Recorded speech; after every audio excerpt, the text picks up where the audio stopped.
ফেরেশতাদের কোনো জান্নাত নাই, ওর ইবাদত বন্দেগী উপাসনা 24 ঘন্টা দৈনন্দিন আমার নামে করছে, কিন্তু ওদের ইবাদতের প্রতিদান কোনো জান্নাত নাই। আমি আল্লাহ পাক সৃষ্টি শ্রেষ্ঠ করে যাদের বানিয়েছি তাদের জন্য আমি অনল অগ্নিকুণ্ড জাহান্নামও যেমন বানিয়ে রেখেছি, হুকুমের খেলাপ করলে তার প্রতিদান।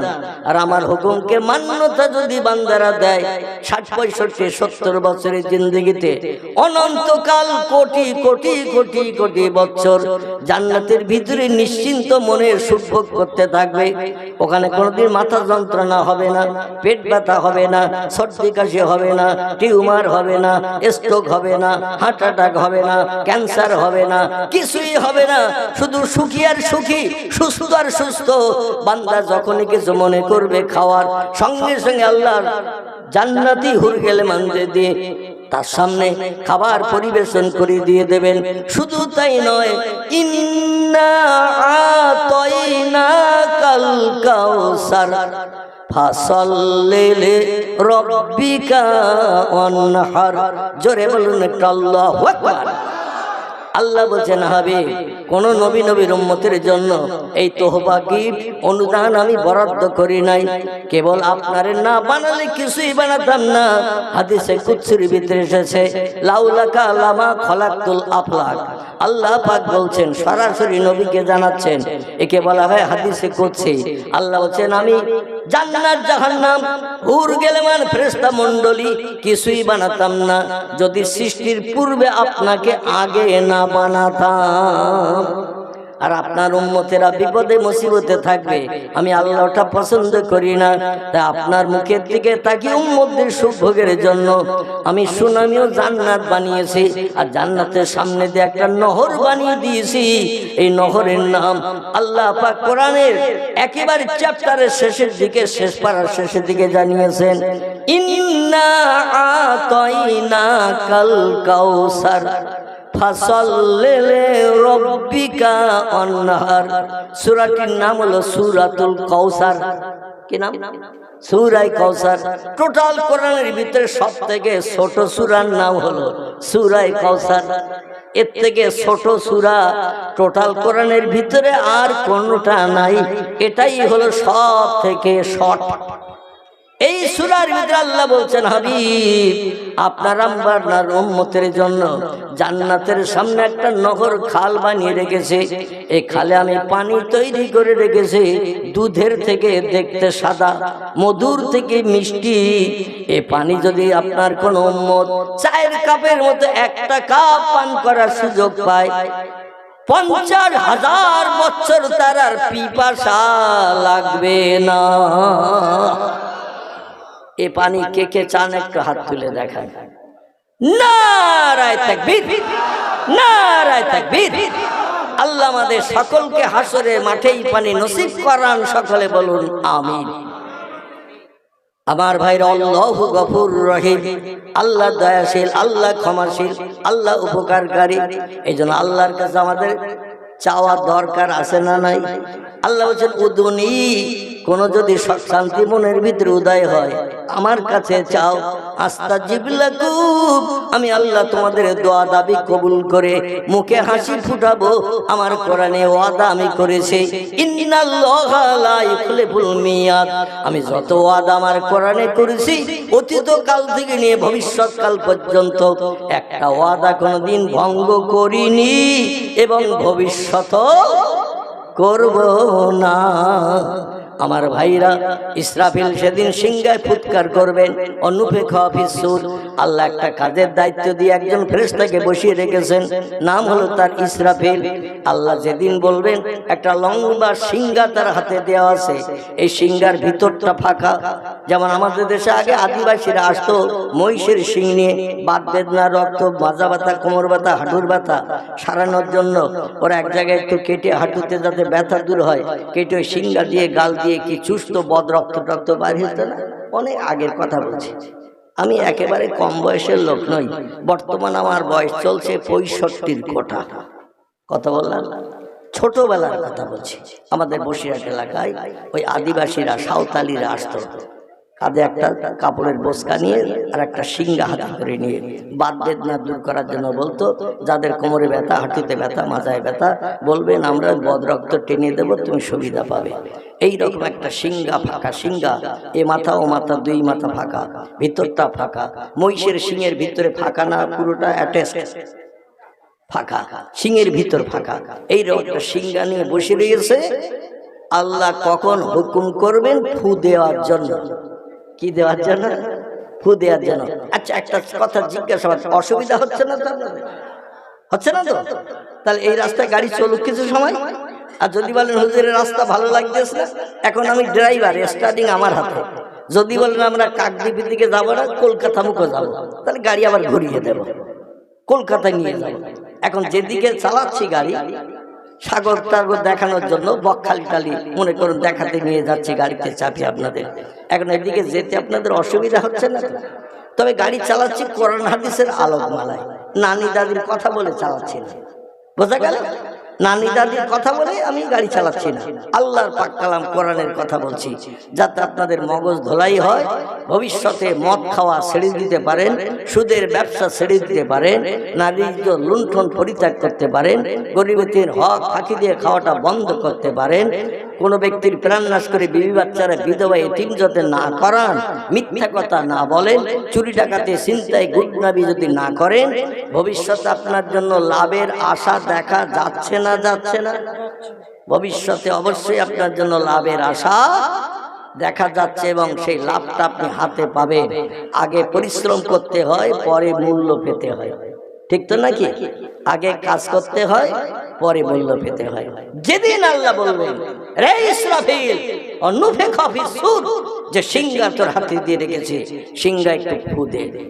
আচ্ছা বলুন তো, পৃথিবীতে সব থেকে বেশি শক্তি কিসের? এই পৃথিবীতে সব থেকে বেশি শক্তি কিসের? কেউ বলেছেন বৃষ্টির, কেউ বলেছেন আগুনের, কিন্তু কোরআন রিসার্চ করলে দেখা যায় তাফসীরে রুহুল বায়ান, তাফসীরে মাওজেহুল কোরআন, তাফসীরে বায়ানুল কোরআন, তাফসীরে বাইজাবি, তাফসীরে কাশাফ, তাফসীরে ইবনে কাসির, তাফসীরে জালালুল কোরআন, যত তাফসীরের কিতাব লেখকেরা লিপিবদ্ধ করেছেন, সব তাফসীরের কিতাবে একমত হয়ে লেখকেরা বলেছেন পৃথিবীতে সব থেকে বেশি শক্তি হলো ঝড়ের। কিসের? পানির শক্তি বেশি নয়, আগুনের শক্তি বেশি নয়, সব থেকে বেশি শক্তি হলো ঝড়ের। আপনারা বললেন হাওয়া, হাওয়ায় মানুষের ক্ষতি খাসারাত খুব একটা হয় না, বরং জামার বুকের বর্ডার খুলে দিয়ে দক্ষিণ মুখে ফিরে বসে ফাল্গুন মাস, একটু বর্ষার হাওয়া বুকে লাগলে কলিজা ঠান্ডা হয়ে যায়। ঠিক কি না? হাওয়া মানুষের প্রিয় জিনিস, হাওয়া পেলে মানুষ স্বস্তি পায়, কিন্তু ঝড়ের ক্ষমতা হলো সব থেকে বেশি। এই ঝড় যেদিন আল্লাহ ইসরাফিলের সিংহার ফুৎকারের মাধ্যম দিয়ে শুরু করে দেবেন, ওয়াতাকুনুল জিবালু কাল ইহনিল মানফুস, আল্লাহ বলছেন দুনিয়ায় 50, 100, 150, 200 টন ওজনের বড় বড় পাথরের চাই, তুলায় হাওয়া লাগলে তুলা ওড়ে না, নিচেই পড়ে। তুলা তুলা এতে যদি হাওয়া লাগে তুলা যেমন উঠতে থাকে, ঘুড়িতে যদি হাওয়া লাগে ঘুড়ি ওড়ে না, নিচেই পড়ে, ঘুড়ি তেমন উঠতে থাকে। দুনিয়ার সব বড় বড় পাহাড়ের পাথরের চাইগুলো তুলার মতো সেদিন উঠতে থাকবে। ইসরাফিলের ওই সিংহার ফু এক মুখ দিয়ে দেবেন আর এক মুখে দিয়ে বেরিয়ে যাবে। হাদিস শরীফে নবীজি জানিয়েছেন সা সা সা সা একটা শব্দ হবে, অচিরে মানুষের কাছে ওই ঝড়টা এসে হাজির হবে। আর যখন এসে যাবে গাছগুলো পাখির নাই উঠতে থাকবে, পাহাড়ের পাথরগুলো তুলার মতো উঠতে থাকবে। ওয়াখরাজাতিল আরদু আসফালাহা, পৃথিবীর মাটির তলায় যত দামি সম্পদ আছে, সোনা দানা হিরে জহরত মণি মাণিক্য কাঞ্চন, অতীতকালের বাচ্চারা রাজারা যা কিছু সময় সম্পত্তি দামি জিনিস ছিল সব মাটির তলায় পুঁতে রাখতে, যাতে কেউ কেড়ে নিয়ে যেতে না পারে। যা কিছু মাটির তলায় গচ্ছিত আছে, তাম পৃথিবীতে 2 জন ব্যক্তি বিশ্বব্যাপী বাদশাহিত্য করার সুযোগ পেয়েছিলেন। কোরআনের তাফসীরের ভিতরে এসেছে, নানি দাদির কোনো গল্প নয়। তাম বিশ্বব্যাপী বাদশাহিত্য করার সুযোগ আল্লাহ দুইজন ব্যক্তিকে দিয়েছিলেন। এনারা হিন্দু কেউ নন, জৈন কেউ নন, শিখ কেউ নন, ইহুদি কেউ নন, খ্রিস্টান কেউ নন, কোল কেউ নন, ভিল কেউ নন, নাগা কেউ নন, খাসা কেউ নন, মুন্ডা কেউ নন, আর্য কেউ নন, অনার্য কেউ নন, আদিবাসী কেউ নন, সাঁওতালি কেউ নন। এই পৃথিবীতে দুইজন ব্যক্তি তামাম বিশ্বব্যাপী বাদশাহিত্য করেছিলেন যারা, এরা হলো আমার জাত কম মুসলমান। জোরে বলুন একটু সুবহানাল্লাহ। এই দুইজন বাদশার ভিতরে একজন বাদশার নাম হলো বাদশাহ সেকেন্দার জুলকারনাইন। কি নাম বললাম? বাদশাহ সেকেন্দার জুলকারনাইন। আল্লাহ কোরআনে তার লম্বা জীবনী কোট করে দিয়েছেন। আর একজন ছিলেন পৃথিবীতে বিশ্বব্যাপী বাদশাহিত্যকারী। কিয়ামত পর্যন্ত দুনিয়ার কোন দেশের কোন সরকার, ইহুদি খ্রিস্টান থেকে শুরু করে হিন্দু বৌদ্ধ জৈন চৈতন্য, বিশ্বব্যাপী বাদশাহিত্য করার সুযোগ কোন জাতি ধর্ম পাবে না। এটা কেবল আল্লাহ মুসলমানদের জন্য খাস তোহফা দান করেছিলেন। আর একজনের নাম হলো হযরত দাউদ নবীর বেটা, নাম ছিল তার সুলাইমান। কি নাম? সুলাইমান পয়গম্বর। আল্লাহ তাকে বিশ্বব্যাপী বাদশাহিত্য করার সুযোগ দিয়েছিলেন। তামাম পৃথিবীর সব দেশের অর্থ সম্পদ যদি কোনো বাদশার হাতে চলে যায়, ও বাদশা কম অর্থের মালিক না বেশি অর্থের মালিক? সব দেশের সম্পত্তি, জায়গা জমি যার হাতের ভিতরে, মুঠার ভিতরে, সোনা দানা, টাকা পয়সা, হিরে জহরত, মণি মাণিক্য কাঞ্চন, সব তো তারই হাতে। সরকারি সম্পদ। এই যে আমরা ঘর বাড়ি বেঁধে বাস করছি, আসলে কি ঘর বাড়ি আমাদের? এ জমি কি আমাদের? দলিল করেছি বটে কিছুদিন বসবাসের জন্য, আসলে আমাদের ভারত সরকারের হাতে সব। যখন তখন আপনারে উৎখাত করতে পারে, যখন তখন কেড়ে নিয়ে সেখানে কিছু প্রকল্প করতে পারে। সরকার চাইলে দিতে হবে, হাজার চেষ্টা করলেও রাখতে পারবেন না। তবে আপনি কিনেছেন কিছু পয়সা করে দিয়ে, তাই আপনার একটা ডকুমেন্ট, জমির দলিল। ঠিক ঠিক তামাম পৃথিবীর সব সম্পদের মালিক এই বাদশা সেকেন্দার জুলকারনাইনকে আল্লাহ দিয়েছিল এবং হযরত সুলাইমান নবীকে দিয়েছিল। তারা দুনিয়া থেকে চলে গেছে, সম্পদ সব মাটির তলায় আল্লাহ গারদগিরি করে রেখেছেন। পৃথিবীতে ফেরাউন নামে একজন খোদাদ্রোহী বাচ্চা ছিলেন। কথায় কথা বেড়ে যাচ্ছে আমার, এই জন্য একটু তত্ত্বটা দিয়ে আবার নিয়ে আসবো যেখানে থেকে শুরু করেছিলাম সেদিকে। খুব ভালো করে শোনো। ফেরাউন নামের একজন ব্যক্তি পৃথিবীতে, আমার ভাইরা, অধিক সোনা দানা, হিরে জহরত, মণি মাণিক্য কাঞ্চন, অল্প মালের টাকা বেশি। এর নাম হলো দামি পাথর টাথর। ছোট্ট একটা পাথরের দাম কোটি কোটি টাকা। ইয়াকুত, জমরুদ, মারজান, হীরা, পান্না, চুন্নি, এরকম নামি দামি পাথর যদি একটা ছোট্ট হয়, কোটি কোটি কোটি কোটি ডলার তার দাম। যেমন কোহিনূর মুকুট, আমার ভাইরা, কোটি কোটি দামের সম্পদ। ইংল্যান্ডের মিউজিয়ামে ভারতবর্ষ থেকে কেড়ে নিয়ে গিয়েছিল ইংরেজেরা। 190 বছর যখন রাজত্ব করেছিল, এই কোহিনূর মুকুট তারা কেড়ে নিয়ে এদেশ থেকে উৎখাত করে নিয়ে আমার ভাই ইংল্যান্ডের এমন করে মিউজিয়ামের ভিতরে সংরক্ষিত করে রেখেছে। আমি যেটা বলতে চাচ্ছিলাম সেটি হলো, এই সব অর্থ সম্পদ মাটির তলায় সব আল্লাহ গারদগিরি করে রেখেছেন। মুসা নবী কারুনের ডেকে বলল, ও কারুন, দুনিয়ায় তুমি অর্থ সম্পদের মালিক হয়ে গেছো, আল্লাহ আরো তোমারে মালিক করবে। তবে যে আল্লাহ এই পৃথিবী বানিয়েছে, দুনিয়ায় তোমারে বাদশা বানিয়েছে, সে আল্লাহর কাছে একটু মাথা নত করো। ও আবুদুল্লাহ, আল্লাহর কাছে জমিন একটু মাথা নত করে আল্লাহর নামে তাসবিহ পাঠ করো। কারণের সঙ্গে মুসা নবী দ্বন্দ্ব বেঁধে গেল এই আল্লাহর ইবাদত করতে বলার কারণে। লম্বা ঘটনা, আপনারা বইয়ের পৃষ্ঠা থেকে তথ্য তুলে নেবেন। আমি শুধু একটু সংক্ষেপ মোরাল তথ্যটা দিতে চাইছি। কারণ বলল, শোনো মুসা, প্রতিদিন তুমি বিকালে, কোনোদিন বা সকালে আমার কাছে এসে তোমার আল্লাহর ইবাদতের কথা বলতে চাও। তোমার আল্লাহর তো দেখা যায় না, তোমার আল্লাহর শক্তি ক্ষমতা যাচাই করা যায় না। হাজার হাজার লক্ষ লক্ষ সেনা সামন্ত তোমার আছে। মিশরের দেশের আমি উচ্চ মর্যাদা সম্পন্ন একজন বাদশা, তোমার আল্লাহরে দেখা যায় না, আল্লাহর নামের পরিচয় দাও। ও মুসা, তোমার আল্লাহর আমি মানতে পারি, তবে একটা শর্ত আমার আছে।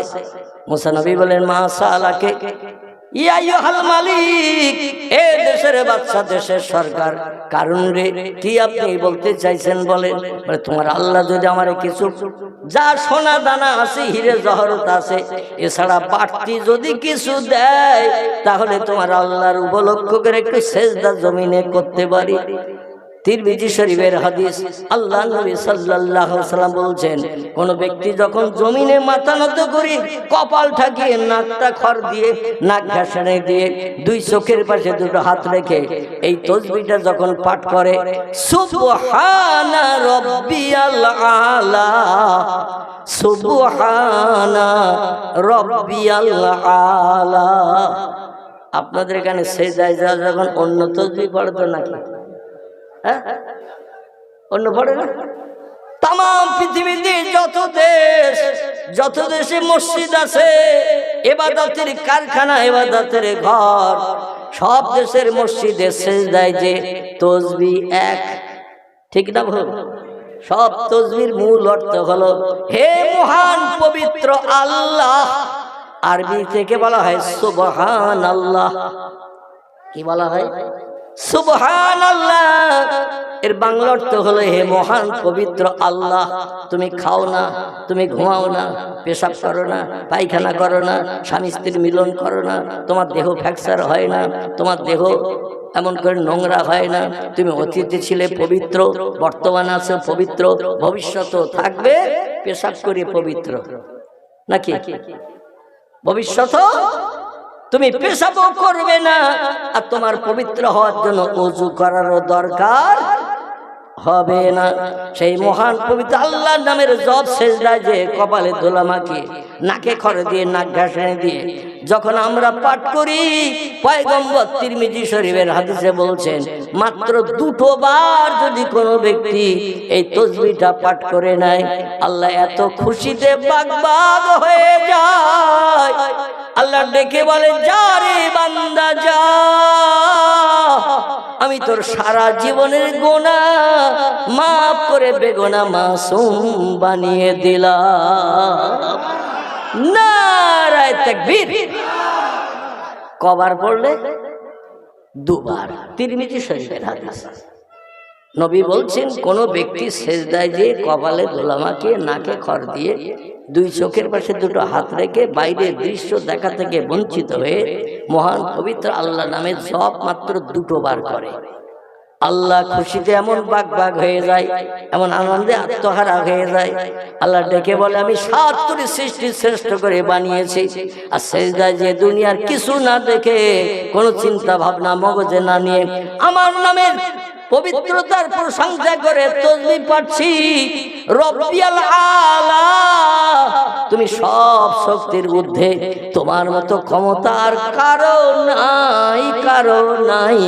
এই কথাটা যদি দুটো বার কোনো ব্যক্তি বলে, অতীত কাল থেকে নিয়ে সেই দিন পর্যন্ত তার সারা জীবনের গুনাহ আল্লাহ ধুয়ে মুছে সাফ করে, সদ্যজাতা মায়ের পেট থেকে একটা বাচ্চা ছেলে হোক বা মেয়ে হোক জন্ম নিলে তার পাপ থাকে ক কেজি, তার পাপ থাকে ক ঝুড়ি। সদ্য বাচ্চা পৃথিবীতে জন্ম নিয়েছে মায়ের উদর থেকে, ও এখনো মিথ্যা কথা বলেনি, কারো মালে না বলে হাত দেয়নি, কটু কথায় কাউরে এর বাচ্চা তার বাচ্চা বলে গালি দেয়নি, কোন ব্যক্তির অর্থ আত্মসাৎ করেনি। ওই বাচ্চাটা যেমন মাসুম, বেগুনাহ, পাপ নাই। যে ব্যক্তি সেজদায় যে দুটো বার এই তাসবিহ পড়ে, আল্লাহ তার ওই বাচ্চার মতো বানিয়ে দেয়।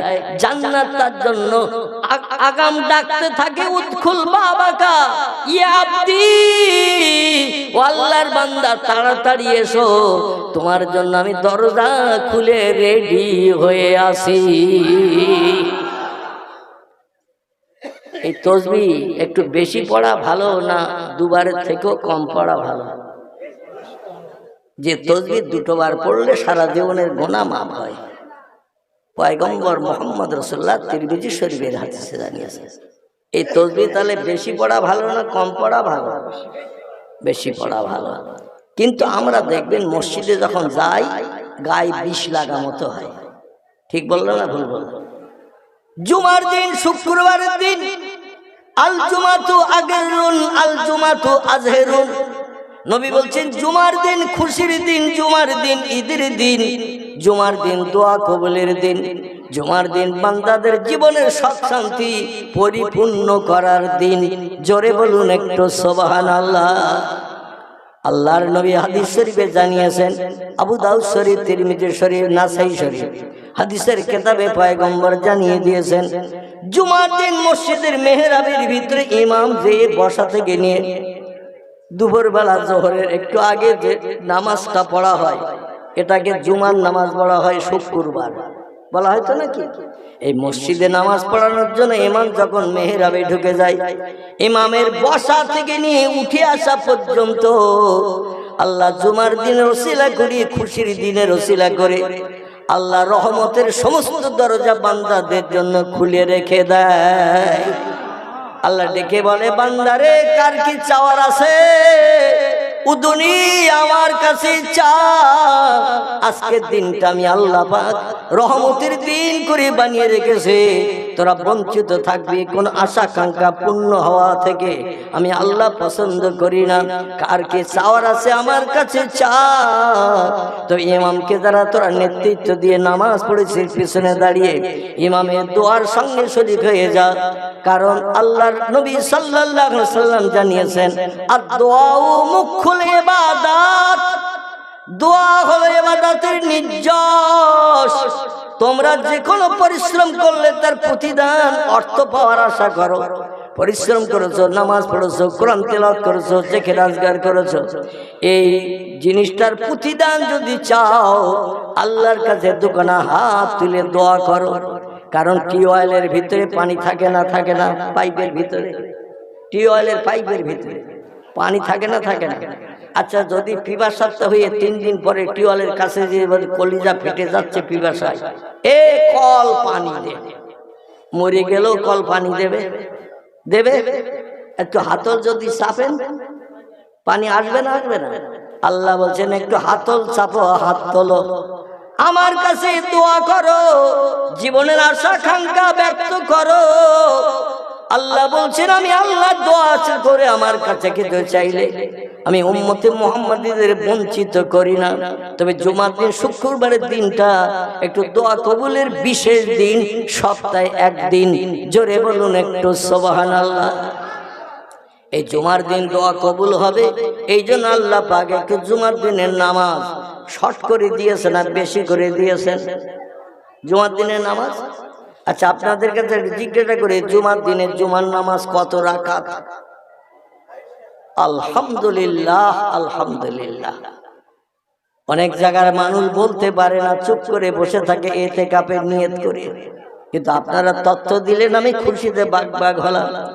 জুমার দিন জুমার নামাজ শুরু থেকে নিয়ে শেষ পর্যন্ত কত রাকাত? 22 রাকাত।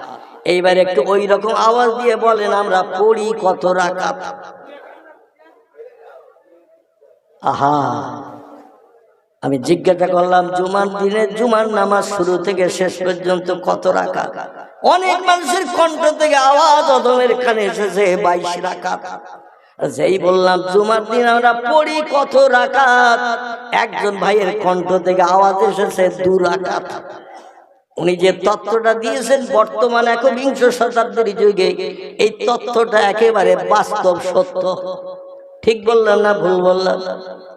কারণ কোন রকমে 2 রাকাত ফরজ নামাজ পড়ার জন্য সলিমউদ্দিন চাচা, আব্দুল করিম দাদা, আব্দুর রহমান ভাই, এরা 2 রাকাত নামাজ পড়ার জন্য মসজিদের দিকে ধাবিত হয়। যেই ফরজ 2 রাকাত নামাজ হয়ে যায়, সঙ্গে সঙ্গে জুতো খোঁজার পালা শুরু হয়। ঠিক বললাম না ভুল বললাম? ইমাম সাহেব 22 রাকাত নামাজ পড়ে, একটু ধৈর্য ধরে আর কানা হাকামগুলো সুষ্ঠুভাবে পালন করে। ইমাম সাহেবের নামাজ পড়তে একটু দেরি মুসল্লিদের সঙ্গে হয় না, হয় না? ইমামের একটু দেরি হয়, আর কানা কাম সুষ্ঠুভাবে পালন করে নামাজ পড়তে। দেখবেন কিছু মুসল্লি আছে মসজিদে নামাজ পড়তে চলে গেছে, যে তাসবিহ 2 বার পাঠ করলে সারা জীবনের গুনাহ মাফ হয়। ইমাম সাহেব সেদিন তাসবিহ পড়ছে সুবহানা রাব্বিয়াল আলা কমপক্ষে 9 বার। কমপক্ষে 7 বার।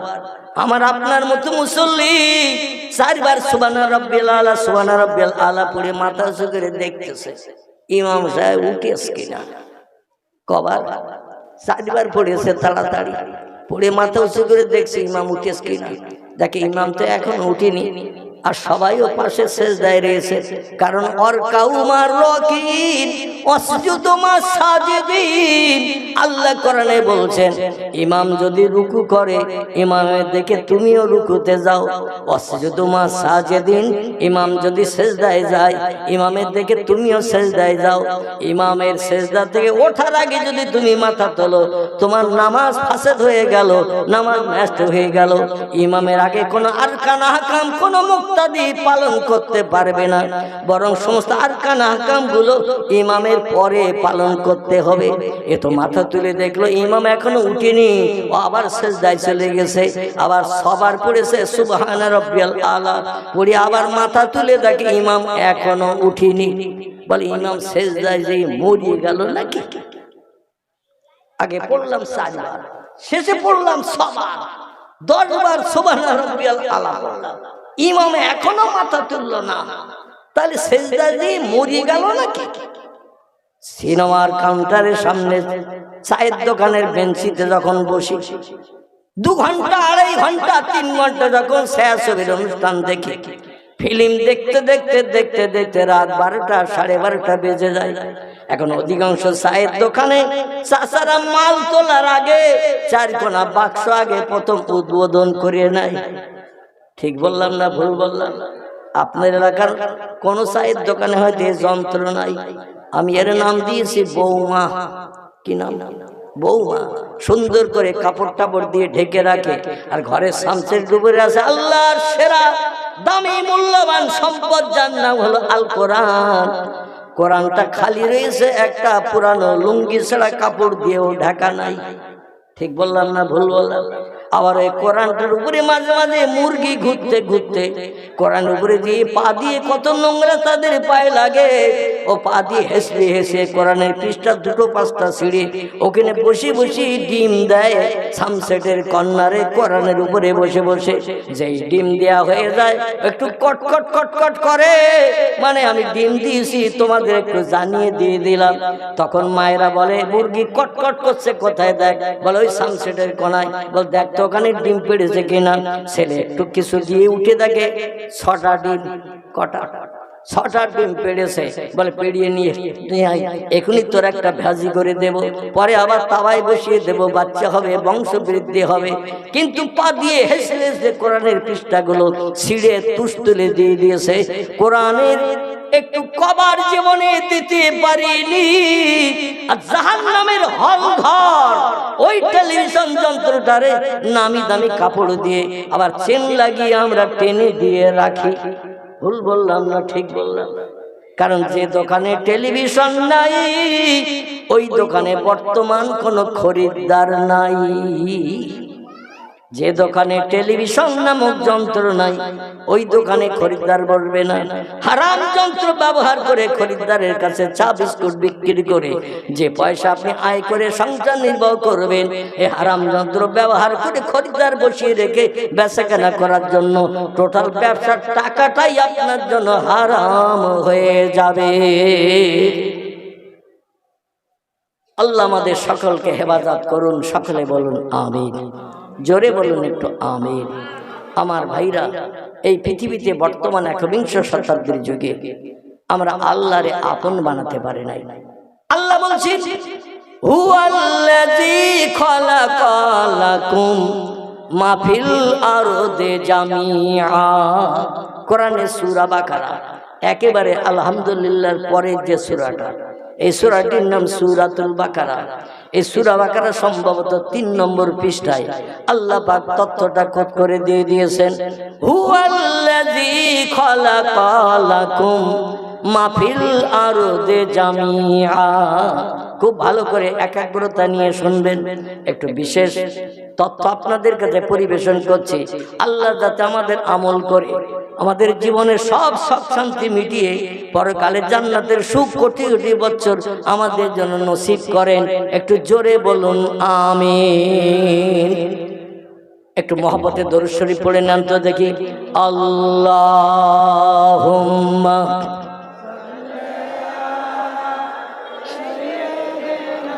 মাওলানা মুহাম্মদ ওয়া আলা আলে মাওলানা পয়দা হইয়া দিনের নবী, পয়দা হইয়া নূরের নবী, না দেখিলেন পিতার মুখ, 6 বৎসরের কালে নবী হারাইলেন যে মায়ের বুক। আল্লাহুম্মা সাল্লি আলা সাইয়্যিদিনা মাওলানা ওয়া আলা আলি সাইয়্যিদিনা। অভয় বাণী দিল তারা, অভয় বাণী দিল তারা, ও আমিনা বিবি, শিশু পুত্র তোমার হবে শেষ জামানার নবী। যে শিশুকে দেখে তারা, যে শিশুকে দেখে তারা রসুল মেনে গেল, সেই নবীর ওই মুহাব্বতে দরুদ মুমিন পড়ো। আল্লাহুম্মা সাল্লি আলা মাওলানা মুহাম্মদ ওয়া আলা আলে।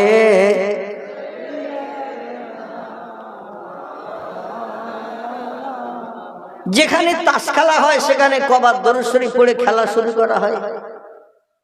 কথা বলে। যেখানে ক্যারাম বোর্ড খেলা হয় কবার দরুদ শরীফ পড়ে ক্যারাম বোর্ড খেলা এধারে গুটি ওধারে, ওধারে গুটি এধারে দেওয়া হয়। যেখানে ফুটবল খেলা হয় খেলোয়াড়েরা কবার কলেমা শরীফ পড়ে খেলা শুরু করে। যেখানে ক্রিকেট খেলা হয় সেখানে কতবার আল্লাহর নামে একত্ববাদের ভাষা কলেমা পড়ে খেলা শুরু হয়। যেখানে ফাংশন হয়, নাচ ড্যান্স গান হয়, সেখানে কবার নবীর মহব্বতে দরুদ পড়া হয়। দুনিয়ার কোন জায়গায় এই ব্যবস্থা নাই। কেবলমাত্র এই বেহেশতের বাগানে আল্লাহর নামে জপ জিকির, নবীর নামের প্রশংসার গুণকীর্তন হয়। এজন্য আমি আগামীকাল বাঁচবো কিনা জানি না, আপনারাও বাঁচবেন কিনা জানেন না। এই জন্য আল্লাহর নামের একত্ববাদের ভাষা এই মজলিসে দুটো একটা বার যদি পাঠ করিয়ে নেই আপত্তি আছে কারণ? কারণ তাসের আড্ডায় তো পড়ার সুযোগ হবে না, ক্যারাম বোর্ডের আড্ডায় সুযোগ হবে না, ফুটবল খেলা দেখতে গেলে দরুদ শরীফ পড়িয়ে খেলা শুরু হয় না, ক্রিকেটও হয় না, ফ্যাংশন নাচ গান যেখানে হয় বেদের মেয়ে ধোসনা, কি নাম বললাম, বেদের মেয়ে ধোসনা, এইরকম ফিলিং যেখানে হয় সেখানেও এইরকম দরুদ শরীফ কলেমা শরীফ পড়ার সুযোগ হয় না। আগামীকাল বাঁচবো কিনা আল্লাহু আ'লামু বিমুরাদিহি, আল্লাহই বেশি জানেন। এই জন্য একটু প্রাণ ভরে মহব্বতের সঙ্গে আরশ কুরসির সেই ইজ্জতপূর্ণ ভাষা জল জল করে জ্বলছে নূর দিয়ে লেখা এই কলেমার জিকির একটুবার আপনারা করে নেন। লা ইলাহা ইল্লাল্লাহ, লা ইলাহা, লা ইলাহা ইল্লাল্লাহ মুহাম্মাদুর রাসূলুল্লাহ। কাক ডাকে কাকা রবে, কাক ডাকে কাকা রবে, কোকিলের স্বর মধুর লাগে, ডাকে সেই হেমন্তের হাওয়ায়, আল্লাহ ছাড়া মাবুদ নাই, বলো লা ইলাহা ইল্লাল্লাহ, লা ইলাহা, লা ইলাহা ইল্লাল্লাহ। কবুতরেরা একই সাথে, কবুতরেরা একই সাথে, উড়িয়া চলে কাবার পথে, কাবার দেশে যেয়ে তাই আপন স্বরে গাহে, ভাই লা ইলাহা ইল্লাল্লাহ, লা ইলাহা, লা ইলাহা ইল্লাল্লাহ, মুহাম্মাদুর রাসূলুল্লাহ। সকলে প্রাণ খুলে বলুন সাল্লাল্লাহু আলাইহি ওয়াসাল্লাম।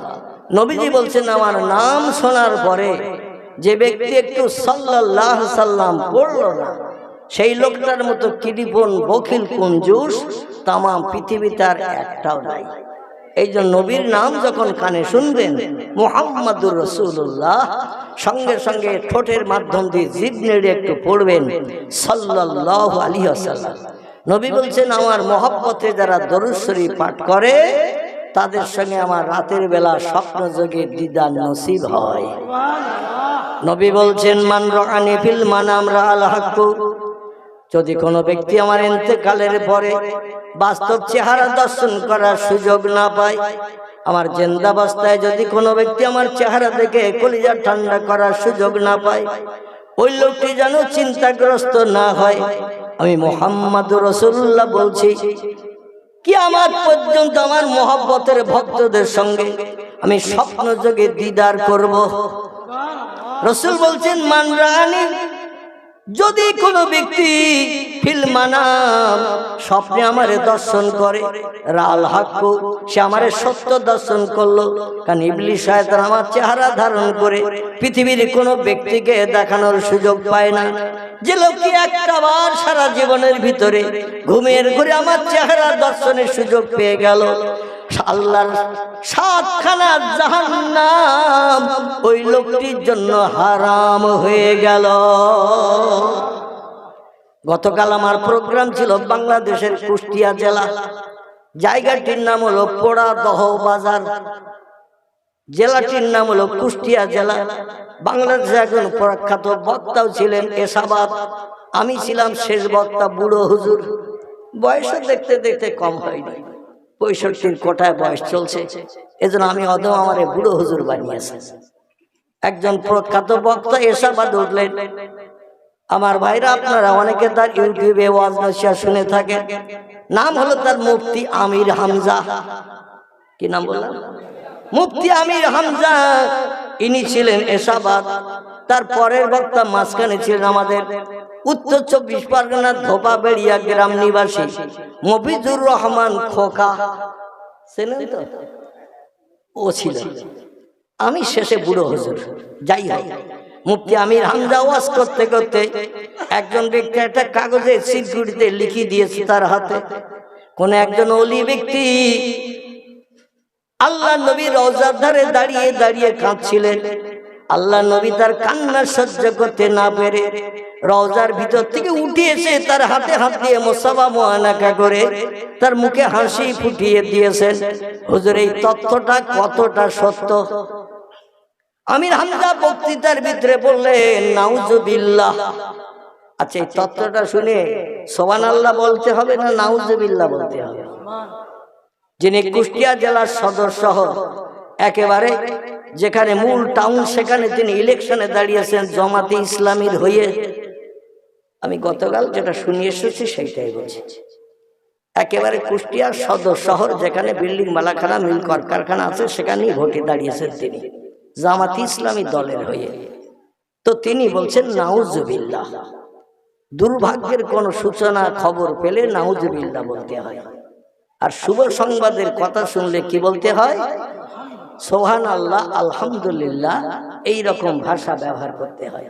তিনি বললেন নাউজুবিল্লাহ, বলার পরেই বলছে আল্লাহ কোরআনে জানিয়েছেন ইন্নাকুম মাইয়াতু ওয়া ইন্নাহুম মাইয়াতুন সুম্মা ইন্নাকুম ইয়াউমাল কিয়ামাতি ইনদা রাব্বিকুম লা তাকতাসিবুন। কোরআনের একটি আয়াত। এই আয়াতের বাংলা অর্থ বলি, নাতে বক্তৃতা আমার লম্বা হয়ে যাবে। তথ্যটা এসেছে নবীর সম্পর্কে, তো একটু বলে নিচ্ছি, অসুবিধা হচ্ছে না তো আপনাদের? নবীর দিদার করতে কার কার অনীহা আছে একটু হাত তুলে দেখান তো। অনীহা ইচ্ছা নেই, নবীর দিদার করতে ইচ্ছা নেই, এইরকম ব্যক্তির হাত তুলতে বলেছে। এইখানে বসে থাকবেন আর মন থাকবে গোশতের হাঁড়িতে, এইখানে বসে ওয়াজ শুনবেন আর মন থাকবে মনের মানুষের কাছে। বক্তা বলবে একরকম, শ্রোতা শুনবে আর একরকম। ঠিক বললো না ভুল বললো? বক্তা বলবে নেতাজি, শ্রোতা শুনবে পেঁয়াজি। বক্তা বলবে জ্যোতি বোস, শ্রোতা শুনবে তক্ত বোস। কারণ বসে আছে কিনে মন রয়েছে খোকার মার কাছে, মন রয়েছে গোশতের হাঁড়িতে, মন রয়েছে মনের মানুষ। কখন একটু মিস কল দেয়, ঘুরিয়ে ধরবো, কবে কোন দিন দীঘা সমুদ্র সৈকতে বেড়াতে যায়, আজকের কথাটা জল সুবলককে সেটেল করবো। আছে না মোবাইল মেশিন অনেকের পকেটে? আছে না এরকম লম্বা মোবাইল মেশিন? একটুখানি আঙুল লাগিয়ে দিলি অ্যাকশন শুরু। প্রথম আঙুলটা লাগালেই বেরিয়ে যাবে মনের মানুষ, তারপরে অন্য কথা। এখানে অবশ্য ছেলেদের মনের মানুষ টানুষ নেই, অবিবাহিত যুবক যারা এখনো বিয়ে শাদী করেননি, এদের মনের মানুষ টানুষ নেই। কিন্তু আমাদের এলাকায় দেখেছি অধিকাংশ ব্যক্তির মোবাইল অন করলেই ঠোঁটে লিপস্টিক, চোখে আই পালিশ, কপালে টিপ, আর ওই রকম মুস্কি হাসির ফটো একটা তুলে রেখেছে কলিজার গরম কাটানোর জন্য। অবৈধ প্রেম প্রীতি ভালোবাসা তৈরি করে রাতের বেলা ফোনের ভিতরে কম্বল মুড়ি দিয়ে শোয় আর ওর ভিতরে অ্যাকশন চালায়। কি মুড়ি দিয়ে বললাম? শীতকালে কম্বল মুড়ি দিয়ে শোয় আর ওর ভিতরে অ্যাকশন চালায়। অ্যাকশন চালাতে চালাতে যেই ঘুমিয়ে পড়েছে, সলিমউদ্দিন চাচার মেয়ে কাছে এসে গেছে। আনন্দ ফুর্তি, বুট ভাজা, পাপড় ভাজা, ফুচকা, যা কিছু ঘুমের ভিতরে খাওয়ার খেলো। খাওয়ার পরে মেয়েটা বলছে আমি বাড়ি চলে যাচ্ছি, বাপ মা বকবে। বলছে আর কিছু সময় থাক, বলে আর কিছু সময় থাকলে লোকে দেখতে পাবে। এইরকম ঠেলাঠেলি করতে করতে ও জোর করে চলে গেছে। এর ঘুম ভেঙে গেছে, ঘুম ভেঙে তাকে সেরা সেটায় মাল একা রয়েছে। কোথার মনের মানুষ, জীবনের সঙ্গী এক মুহূর্তের ভিতরে কোথায় উড়ে গেছে তার ঠিক নাই। পয়গম্বর মুহাম্মদ রাসূলুল্লাহকে যে লোকটি স্বপ্নে দেখলো, নবী বলছেন রাল হাক্কু, ওই লোকটি আমারে সত্য দর্শন করলো। যে লোকটি আমার এই জীবনে একটাবার ঘুমের ঘরে দেখলো, আল্লাহর 7খানা জাহান্নাম হারাম হলো, 8খানা জান্নাতের দরজা তার জন্য খুলে গেল। পৃথিবীতে একটি দলের মানুষ কিয়ামত পর্যন্ত নবীর স্বপ্ন দেখার সুযোগ পাবে। কটি দল বলা? একটি দলের মানুষ। এই দলটির নাম হলো ওলি আউলিয়ার দল। ওলি হলো এক বচন, আউলিয়া হলো বহু বচন। একজনকে বলা হয় ওলি, বহুজনকে বলা হয় আউলিয়া। এরা প্রিয় নবী মুহাম্মদ রাসূলুল্লাহর চেহারা অহরহ দেখার সুযোগ পেতেন। জোরে বলুন সুবহানাল্লাহ। তার কারণ হলো নবীজির মহব্বত, প্রেম, ভালোবাসা, দরুদের মাধ্যম দিয়ে হৃদয় অন্তরে যারা গাঢ়তর তৈরি করবে, দিনের বেলাও নবীরে দেখবে, রাতের বেলা ঘুমিয়েও দেখবে। জোরে বলুন একটু সুবহানাল্লাহ। ইমাম বুখারী রাহমাতুল্লাহির নাম আপনারা কম বেশি শুনে থাকবেন। ইরাকের খোরাসানের বোখারা নগরী কীর্তি সন্তান, যার নাম ছিল মুহাম্মদ ইবনু ইসমাইল বুখারী রাহমাতুল্লাহি।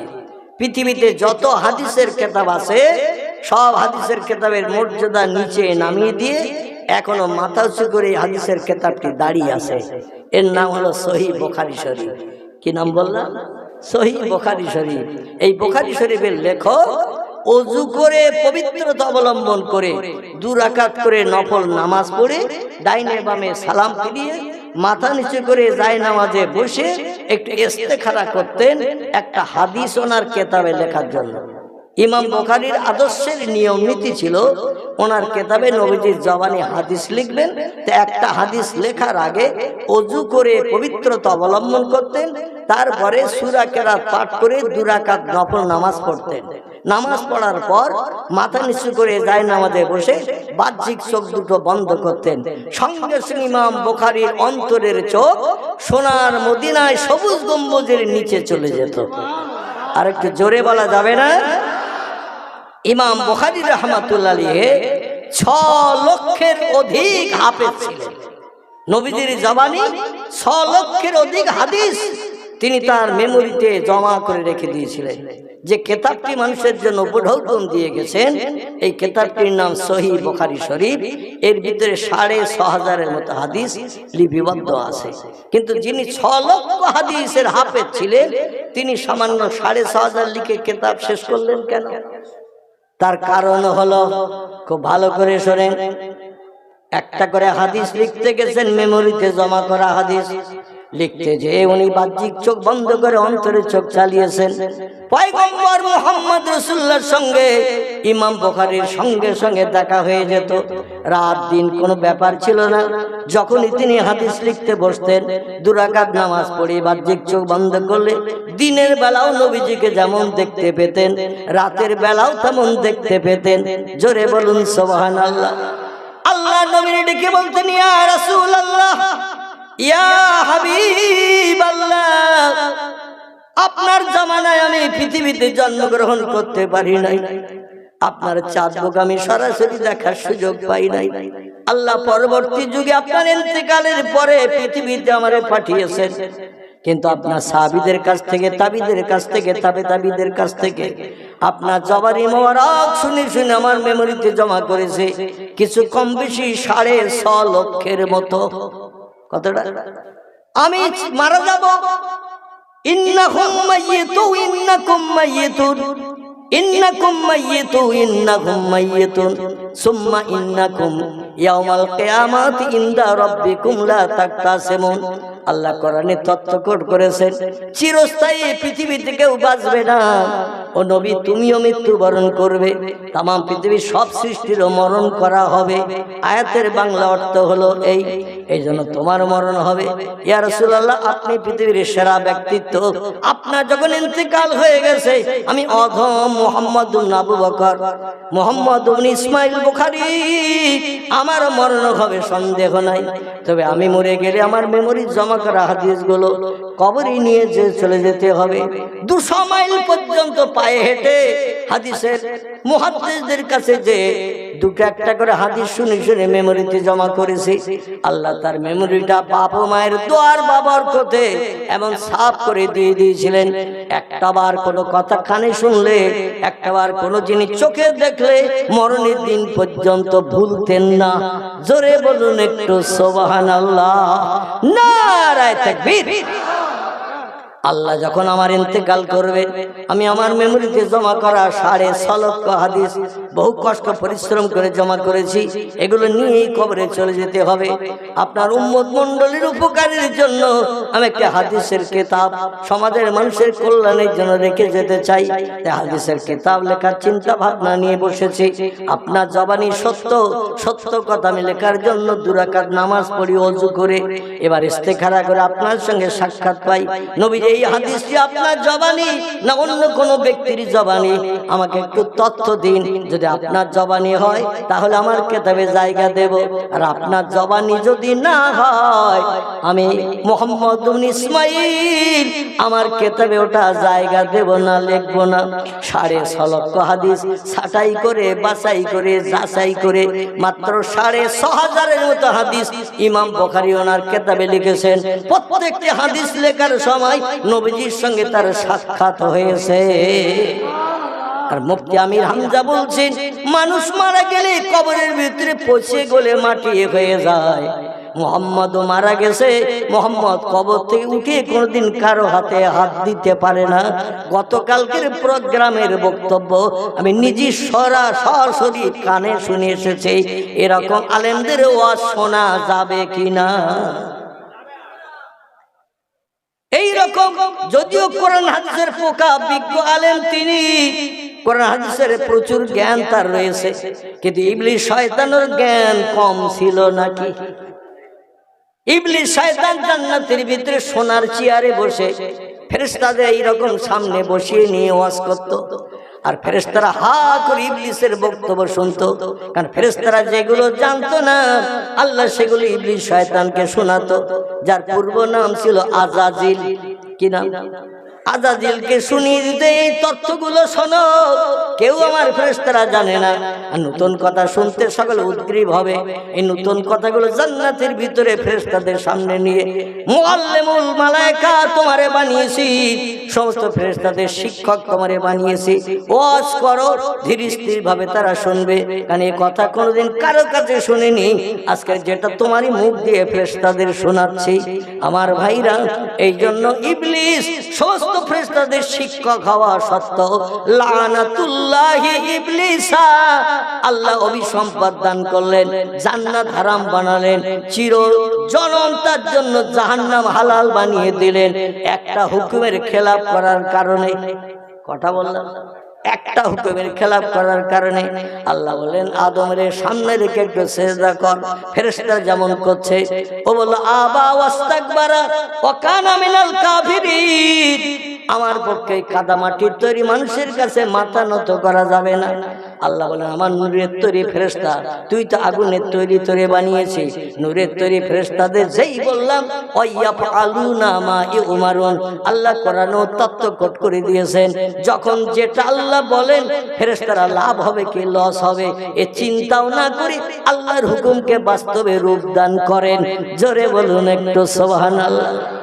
কোটি কোটি লক্ষ লক্ষ ফেরেশতারা আদমকে সামনে রেখে সেজদা করলো।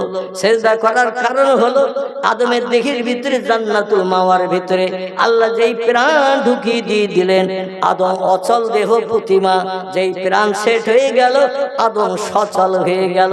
সচল যখন হলো, শুয়ে পড়ে থাকা আদম জান্নাতের ভিতরে ঠেলে উঠে বসে পড়লো, যেমন আপনারা বসে আছেন। উঠে বসেই আদম প্রথম বাক্য ব্যবহার করলো আলহামদুলিল্লাহ। এই বাক্যটা আদম জীবনে প্রথম জিন্দা হওয়ার পর, প্রাণ পাওয়ার পরে এই শব্দটা ব্যবহার করেছিল। আল্লাহ বলেন কি পড়েছো, কি বলেছো? বলে আপনি আমার এই প্রাণ দিয়ে সচল দেহ বানিয়েছেন, আগে ছিলাম অচল। আরে সচল দেহ পাওয়ার কারণে সবকিছু দেখার সুযোগ পাচ্ছে, সবকিছু শোনার সুযোগ পাচ্ছে, আমার মহব্বতের যিনি খাওয়ার সুযোগ পাচ্ছে, জান্নাতের ভিতরে ঘুরে ফিরে বেড়ানোর সুযোগ পাচ্ছে। আর তুমি আমারে বানিয়েছো, তোমার নামের প্রশংসা করব না তো আমি ভূতের নামের প্রশংসা করব নাকি? এই জন্য আমি বললাম আলহামদুলিল্লাহ, সমস্ত প্রশংসা তারিফ গুণকীর্তন আমারে বানিয়েছেন যিনি, তার জন্যে। জোরে বলুন একটু সুবহানাল্লাহ, নারায়ে তাকবীর। আর আমরা রাস্তায় যখন চলি, সামনের দিকে যদি দুবার তাকাই তো পিছনে তিনবার দেখি। এই গ্রামের ছেলের অবশ্যই এরকম না, আমাদের বসিরহাট এলাকার কথা বলছি, কারণ আমার মার খাওয়ার একটু ভয় আছে। আমি এখনো পূর্ণ সুস্থ হতে পারিনি। আপনাদের সকলের পেটে পূর্বে বলছিলাম দুটি কিডনি, আমার একটা, এখনো পরিপূর্ণ সুস্থতা পাইনি। 3.5 বছর একটা না, কলকাতায় একদিন বাদ একদিন আমাকে ডায়ালিসিস করতে যেতে হয়েছে বসিরহাট থেকে। দূরত্ব 82 কিলোমিটার রাস্তা, আপ ডাউন 164 কিলোমিটার রাস্তা, একদিন বাদ একদিন আমাকে রান করতে হয়েছে 3 বছর। আর কিডনি জোড়া ট্রান্সপ্লান্ট করে কিডনি জোড়া, এখনো স্বাভাবিক সুস্থতা পাই নাই। তবু আল্লাহ কবরে যাত্রীকে চেয়ারে বসিয়ে দিন শরিয়াতে 2-4 কথা বলার সুযোগ দিয়েছে। এটাই আমার জন্য, এটা আমার জন্য তোহবা কিনা, আপনার জন্য গিফট কিনা? আলহামদুলিল্লাহ। এই জন্য আমি একটু মার খাওয়ার ভয় করি, পূর্ণ সুস্থতা পাই না। আমাদের এলাকার কথা বলছি, শহর এলাকার কথা। ছেলেরা রাস্তায় যদি যায়, সামনের দিকে দেখে 2 বার, পেছনে দেখে 3 বার 4 বার। দেশো বেরিয়ে কি বল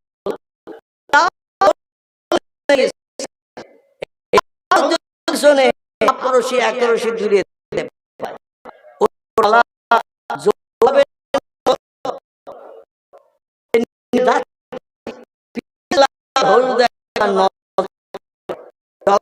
সঙ্গে সঙ্গে আসতে হবে না জোরে হবে? আসতে হবে, কারণ লাল হলুদ কাছের কাছে আসুক। আর এই কাছের কাছে আসুক এই চিন্তা ভাবনা নিয়ে ওর চলাচল হয়ে যাবে। দুবার পাঁচবার সাতবার তাকাতে তাকাতে পিছনে যদি একবার পটল ছাড়া চোখে চাউনি আর লাল ঠোঁটের ভিতর দিয়ে সদগুণ 12খানা দুধের মতো সাদা দাঁত বার করে একবার মুস্কি হাসি ফিক করে যদি হেসে দেয় পিছনের লাল হলুদ, ওর মনে মনে এই ধারণাটা হবে কিনা যে 98% আমার হয়ে গেছে। কারণ কারো দিকে ফিরে হাসছে না, আমার দিকে ফিরে এমন পটল ছাড়া চোখে চাউনি দিয়ে হাসি দিল, দুই পাটিতে 6খানা করে 12খানা দুধের মতো সাদা মুক্তার দানার মতো ঝকঝকে দাঁত বার করে ওই যে হাসি দিল, আমার মনের 33 দিনের গরম পানি হয়ে গেছে। ও নিশ্চয় আমার কাছের মানুষ হয়ে গেছে। 100%-এর ভিতরে অন্তত 98% আমার আপন হয়ে গেছে। অন্যতে এমন সুন্দর হাসি দিতে পারে না। আচ্ছা, 100-এর ভিতরে যদি 98% হাসিতে ওর হয়, তাহলে 100 হতে আর ক% বাকি? তাহলে ঘুমাননি কেউ? আমি তো মনে করছিলাম 400 হয়তো বলবেন, তাহলে 2% বাকি। আচ্ছা, এই 2%টা পরিপূর্ণ হয়ে 100% কি কাজ করলে হবে বলেন তো একটু? 98% ঠিক করে মুস্কি হাসি দেওয়ার কারণে ওর হয়ে গেছে, বাকি 2% 100 হতে। এই 2%টা কি করলে পুরো 100% ওর হয়ে যাবে? আলহামদুলিল্লাহ, আলহামদুলিল্লাহ। শুধু মোবাইল নয়, 100% ওর তখনই হবে যদি একবার ফোন নম্বরটা পেয়ে যায়। ঠিক বললাম না ভুল বললাম? ফোন নম্বর যদি একবার পেয়ে যায় আর পিছনে তাকানোর দরকার নাই। ফোন নম্বর পেয়েছে, কাজকর্ম সেরে মার্কেট বাজার সেরে রাতের বেলা বিছানায় যখন শোবে, ওর ঘুম ভালো আসবে না ঘুম হারাম হবে? ঘুম হারাম হয়ে যাবে। আমার ভাইরা, দুনিয়ার অবৈধ প্রেম প্রীতি ভালোবাসা তৈরি করে চরিত্র পশুর মতো নষ্ট করে আমাদের ঠিকানা হবে জাহান্নাম। সত্য বললাম না মিথ্যা বললাম? খোদার কসম, দুনিয়ায় অবৈধ প্রেম প্রীতি ভালোবাসা তৈরি করে কারো হাতে ফুচকা দিলে, লেবু দিলেন, পেয়ারা দিলেন, এমন করে আপনি বাদাম ভাজা দিলেন, ফুরলি দিলেন, অবৈধ মেয়ের হাতে কোনো যুবক যদি দেয়, ওর হাত নাপাক হয়ে গেল। অবৈধ মেয়ের যদি দিকে একবার ছাড়া দুবার তিনবার যদি তাকায়, চোখ নাপাক হয়ে গেল। টেলিফোনে ঘন্টার পর ঘন্টা যদি আপনি ঘরের ভিতরে কম্বল মুড়ি দিয়ে কথা বলেন, আপনার জবান নাপাক হয়ে গেল। হঠাৎ যদি মেয়েটা ডেকে বলে একটু ঢলা বাজারে মোড়ে এসো, বিশেষ দরকার, পায়ে হেঁটে যদি তার সঙ্গে দেখা করতে যান, আপনার পা নাপাক হয়ে গেল। এবার আপনি একটু উত্তর দিন, এই নাপাক চোখ, নাপাক মুখ, নাপাক হাত, নাপাক পা আল্লাহর জান্নাতের অধিবাসী হতে পারবে নাকি? আল্লাহ বলছেন, আমার জান্নাত হলো পবিত্র জায়গা। 8খানা জান্নাত হলো পবিত্র জায়গা। সেখানে একটা পেশাব ঘরও নাই, একটা পায়খানা ঘরও নাই, থুতু ফেলার জায়গাও নাই। আমার জান্নাত হলো চির পবিত্র। এই পবিত্র জায়গায় নাপাকি দেহ ঢোকার কোনো পারমিশন নাই, নাই, নাই। এখানে যদি ঢুকতে চাও, এখানে এসে যদি সুখ ভোগ করতে চাও, তাহলে দেহ পবিত্র বানিয়ে আসতে হবে। এই পৃথিবীতে দেখবেন আমরা যে জামা কাপড় 3 দিন 4 দিন যদি একটা না পরিধান করি, ওই জামা কাপড় একটু ময়লা হয় না? হয় না? জামা কাপড় পরিধান করলাম 3 দিন 4 দিন একটা না, দেখবেন নোংরা হয়, ময়লা হয়, ধুলো লাগে। আচ্ছা, ধুলো ময়লা পরিষ্কারের জন্য আমাদের একটু পানিতে প্রথম ভিজাতে হয় কিনা, তারপর একটু সার্ফ সাবান দিতে হয় কিনা, সার্ফ সাবান জামা কাপড়ে একটু ঘষে দিয়ে একটু থাবা টাবা দিলে আবার নতুন গেলাস ফোটে কিনা। আল্লাহ বলেন, মদের গেলাস টেনে এসেছো, সুদের টাকা স্পর্শ করে এসেছো, অবৈধ মেয়েরে নিয়ে বাদাম গাছের তলায়, আমড়া গাছের তলায়, তেঁতুল গাছের তলায় গার্ডেনে বসে বসে গল্প করেছো, দীঘার সমুদ্র সৈকতে যে লজ ভাড়া করে 3 দিন থেকে জীবন জীবন যৌবনে খোদা নিবৃত্তি করে আবার ঘরে বাড়ি ফিরে চলে এসেছো, দেহের অঙ্গ প্রত্যঙ্গ সব নাপাক। আরে নাপাক দেখুন আমার জান্নাতে ঢুকে হুরগেলে মানতে নিয়ে সেবা যত্ন নেবে। বান্দা আশা ভুলে যাও, আশা ভুলে যাও, তোমার নাপাক দেহ জান্নাতে ঢুকতেই পারবে না। তবে দেহ যদি পবিত্র বানাতে পারো, আমার জান্নাতে ঢোকাতে কেউ তোমারই বাধা দিতে পারবে না। এখন যদি নাপাক ময়লা মেখে যদি জান্নাতের দরজায় যায়, দরওয়ান আমাদের দরজা খুলে ঢুকতে দেবে তো? আল্লাহ বলছেন তোমাদের ময়লা পরিষ্কারের জন্য Sunlight, Lifebuoy, glycerin, international, Lux সাবান আমি বানিয়ে রেখেছি। বান্দা যত পারো মদ খাও, যত পারো সুদ খাও, যত পারো ব্যভিচারী করো, যত পারো ছিনতাই গুন্ডামি বদমাশি করে মানুষের অর্থ আত্মসাৎ করো, যত পারো রাত 1টা 2টোর দিকে বিধবার দরজার কড়া নাড়া দিয়ে জীবন যৌবনে খোদা নিবৃত্তি করে গোপনে গোপনে চলে এসো। ও বান্দা, কোন ব্যক্তির প্রাণ নাশ করে তার বিবি বাচ্চারা বিধবা তিন বানিয়েছো অর্থ সম্পদ আত্মসাৎ করার কারণে। যত ময়লা তুমি মাখবে বান্দা, তখন তোমার ময়লা কিন্তু এমন গাঢ়তর হবে যেমন কলার আঠার দাগ, গাবের আঠার দাগ। এই সাদা কাপড়ে যদি লাগানো হয়, এতে যদি কলার আঠার দাগ লাগানো হয়, গাবের আঠার দাগ লাগানো হয়, সার্ফ দিলে পরিষ্কার হবে তো? সাবান দিলে, লাইফবয়, সানলাইট, সাবান কি ওই কলার আঠা গাবের আঠার দাগ বলবে হু আর ইউ, গেট আউট। ও ভাই, আমারে তোলার জন্য তুমি সার্ফ দিয়েছো, সানলাইট, সাবান দিয়েছো, এতে কোনো কাজ হবে না। আমারে তুলতে গেলে লাগবে ভ্যানিশ। এ ভ্যানিশ কোথায় দেয় দেখবেন? লন্ড্রিতে দেয়। দাগ মেখে গেলে কড়া দাগ, বাড়িতে পরিষ্কার করে মেয়েরা তুলতে না পারলে তখন ওরা লন্ড্রিতে দেয়, ওখানে ভ্যানিশ ব্যবহার করে দাগ তুলে দেয়। তোমার জামা পরে পুষে গেল কি ছিঁড়ে গেল ওটা ওরা দেখবে না, দাগ তুলে দেবে। আল্লাহ বলছেন যত পারো দাগ মেখে এসো, আমার ফেরেশতা ধোবারা রেডি হয়ে আছে ভ্যানিশ নিয়ে। কি নিয়ে? ভ্যানিশ নিয়ে রেডি হয়ে আছে। যেই তুমি আসবে ধোবার মতো আশ্রাতে থাকবে তোমারে। আরে ভ্যানিশের নাম হলো জাহান্নামের আগুন। কি নাম? এই ভ্যানিশের নাম সানলাইট সাবান নয়, গ্লিসারিন সাবান নয়, ইন্টারন্যাশনাল লাক্স নয়, কেয়া সাবান নয়। এ সাবানের নাম হলো জাহান্নামের আগুন, এর নাম হলো ভ্যানিশ। এই আগুনে তোমারে পুড়িয়ে পুড়িয়ে দগ্ধ করে তোমার গায়ের ময়লা পরিষ্কার করা হবে। যতদিন পর্যন্ত ময়লা থাকবে অহম ফিহা খালিদুন, ততদিন পর্যন্ত জাহান্নামের আগুনে তুমি ওই ফেরেশতাদের মাধ্যম দিয়ে আছাড় খেতে থাকবে, আসলে আসলে ময়লা পরিষ্কার করবে। যখন ভ্যানিশ নামক জাহান্নামের আগুন দিয়ে তোমার দিকের ময়লা পরিষ্কার হয়ে যাবে, তোমার সৎ কাজের প্রতিদান তোমারে পরে দেয়া হবে। দেহে যখন ময়লা আর না থাকবে, আগে আমানি ঠালতে হবে, তারপরে পান্তা। বুঝছেন তো নাকি? আমার ছোটবেলার কথা বলছি। আমার কোরআনের ভিতরে যত বিষয়ে তত্ত্ব পরিবেশন করা হয়েছে, অতীতকালের যত কথা লিপিবদ্ধ হয়েছে, ভবিষ্যতে পৃথিবীতে কি হবে না হবে, বিজ্ঞানের ঠাকুর দাদার বাবাদের জিজ্ঞাসা করলেও বলতে পারবে না। আমি আল্লাহ সামিউম বাসির, যেমন পৃথিবীর বিভিন্ন প্রান্তের কথাগুলো আমি আল্লাহ কুদরতি কানে শুনি এবং আমার কুদরতি চোখে এক জায়গায় বসে বসে আরশ কুরসিতে বসে বসে টেলিভিশনের পর্দার মতো বাস্তবে আমি দেখি। সেই আল্লাহ পাক বলছেন, শোনো, আমার কোরআনের ভিতরে যা কিছু বর্ণনা করা হয়েছে 1450 বছর আগে, এজা তুলিয়ে শামসে মাগরিবেহা, যতদিন পশ্চিম দিক থেকে সূর্য ডগমগ করে ভোরবেলা না উঠবে, অগরবে শামসে মাশরিকেহা, পূর্ব দিকে সূর্য যতদিন অস্তমিত হতে না যাবে, আমার কোরআনের একটা কথার ভিতরে সবসবার সন্দেহ বলতে কিছুই থাকবে না। কোরআন চির সত্য, চিল্লাই বলুন একটু সুবহানাল্লাহ। সেই কোরআনের দুটি আয়াত আমি আপনাদের কাছে রেখেছি, আল্লাহর বাণী সত্যি হিসাবে একটু আল্লাহর নামের স্বীকৃতি প্রকাশ করুন। আল্লাহু আকবার।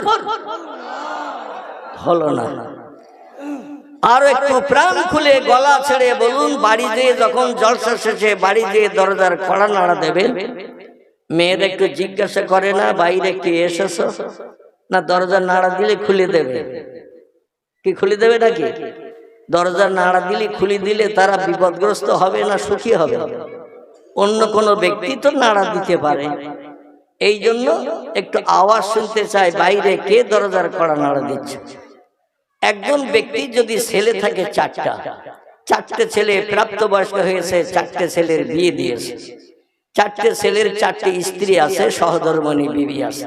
বড় ছেলে বাড়ি এসে যদি দরজার কড়া নাড়া দেয়, ছোট ছেলের বউ দরজার কড়া খুলে দেবে তো নাকি? দেবে? আচ্ছা, মেজো ছেলে বাড়ি এসে বলছেন আমি বাড়ি এসেছি দরজা খোল, বড় ছেলের বউ কি দরজা খুলে দেবে? কারণ আমাদের চেহারার কাটিং আল্লাহ যেমন আলাদা করেছেন, কোটি কোটি মানুষ বর্তমানে পৃথিবীতে 850 কোটি মানুষ। কত বললাম? বেঁচে থাকা মানুষের সংখ্যা হলো 850 কোটির মতো। যে বিজ্ঞানীরা বলে আমরা জ্ঞানের উচ্চ শিখরে পৌঁছে গেছি, আমাদের মতো জ্ঞান আর কারো নাই। তাদের কাছে একটু জিজ্ঞাসা করেন, চাচা দাদা চাচি দাদি যারা মারা গেছে ওরা কতজন মারা গেছে? পৃথিবীতে যারা মারা গেছে ওরা কতজন? বেঁচে থাকা মানুষের সংখ্যা বললে 850 কোটি, তো মারা গেছে কতজন? বিজ্ঞান দাঁড়াবে না শ্বশুর বাড়ি চলে যাবে? কি পালাবে না দাঁড়াবে? পালাবে।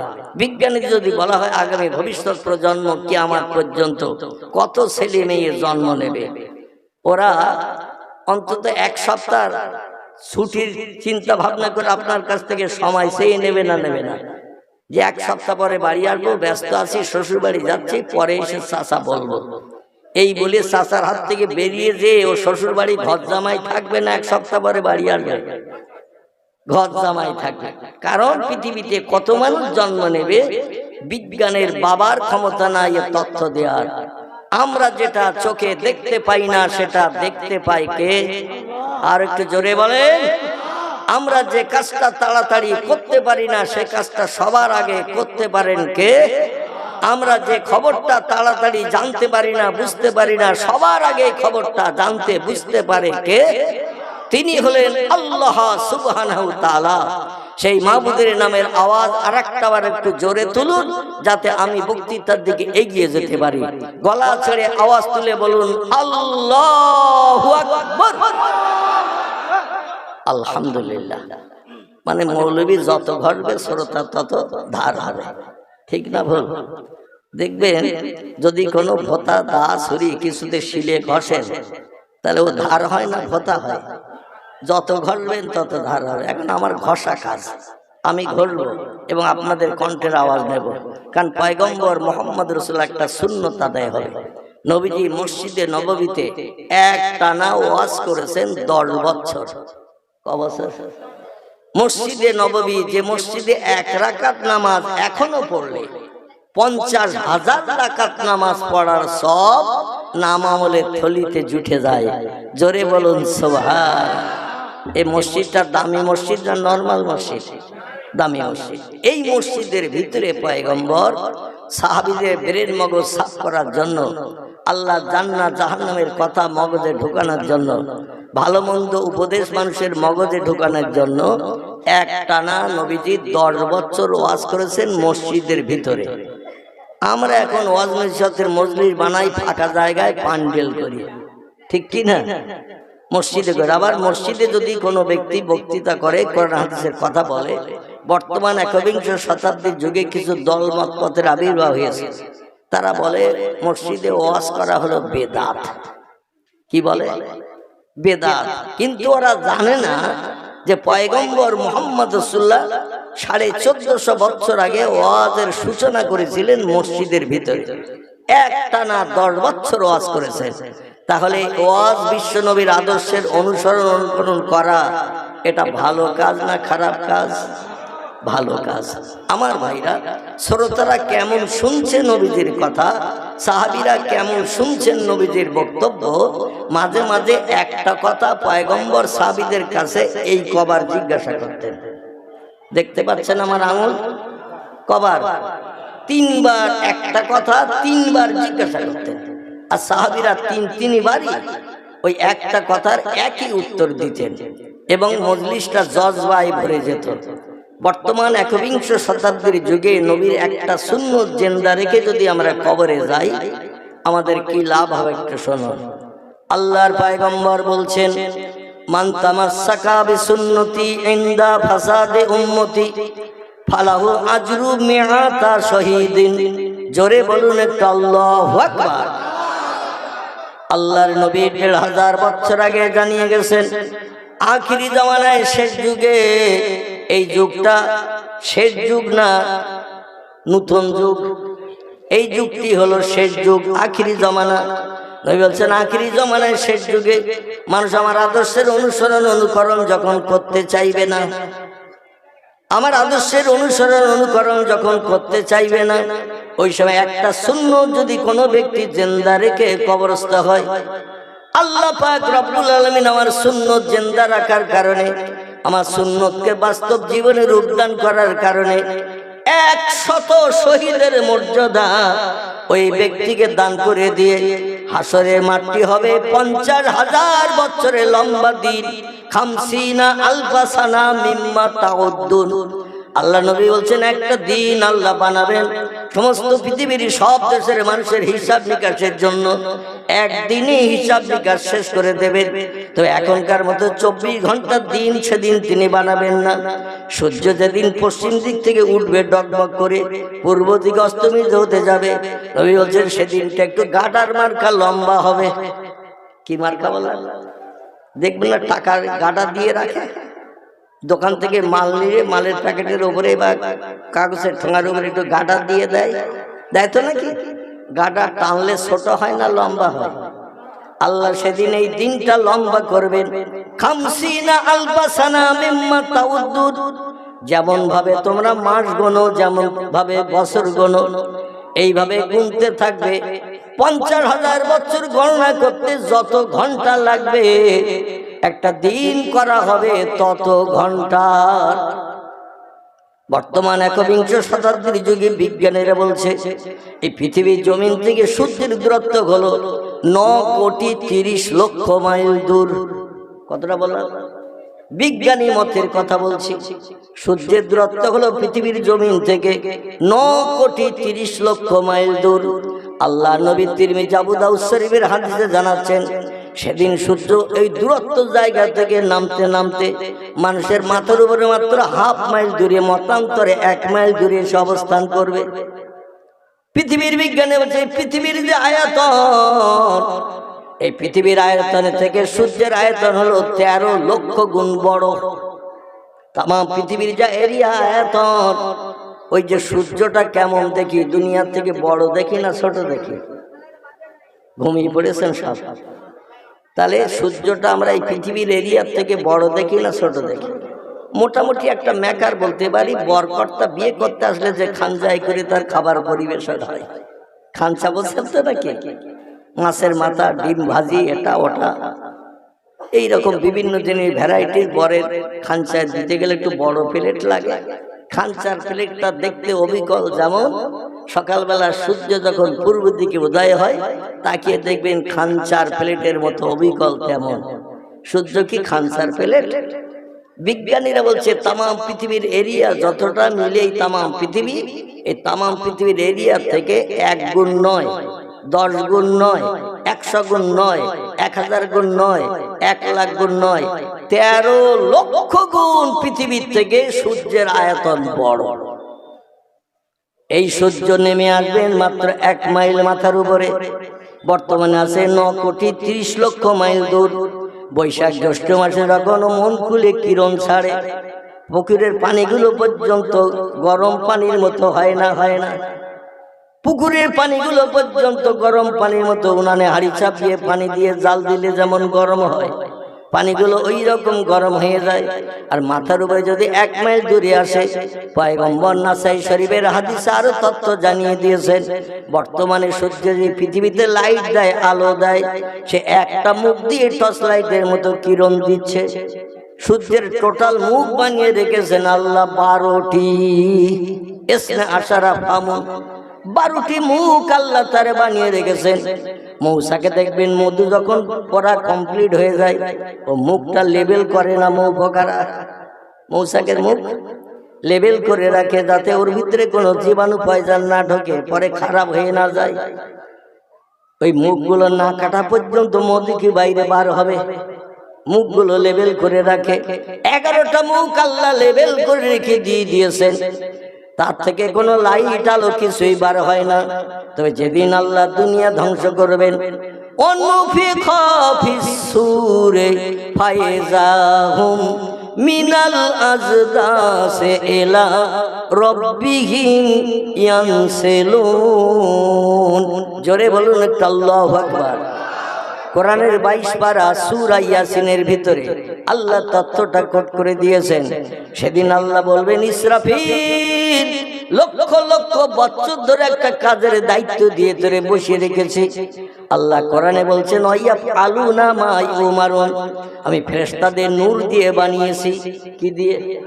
ফেরেশতাদের নূর দিয়ে বানিয়েছি, জিনদের আমি আগুন দিয়ে বানিয়েছি, আর সমস্ত সৃষ্টির ভিতরে সেরা যারা এদের বানানো হয়েছে পচা কাদা মাটি দিয়ে। এখন একটা ছোট্ট প্রশ্ন রাখি, নূরের দাম বেশি না আগুনের দাম বেশি না পচা কাদা মাটির দাম বেশি? আহারে, একটু সাধারণ চিন্তা ভাবনা করলে বোঝা যাবে। বর্ষাকালে একটু বাইরে বার হই না, পায়ে কাদা লাগবে বলে, একটু মাটিতে হাত দিই না, হাত নোংরা হবে বলে। কারণ পচা কাদা মাটি আমরা নোংরা জিনিস ভাবি, এই নোংরা জিনিস দিয়ে আল্লাহ আমাদের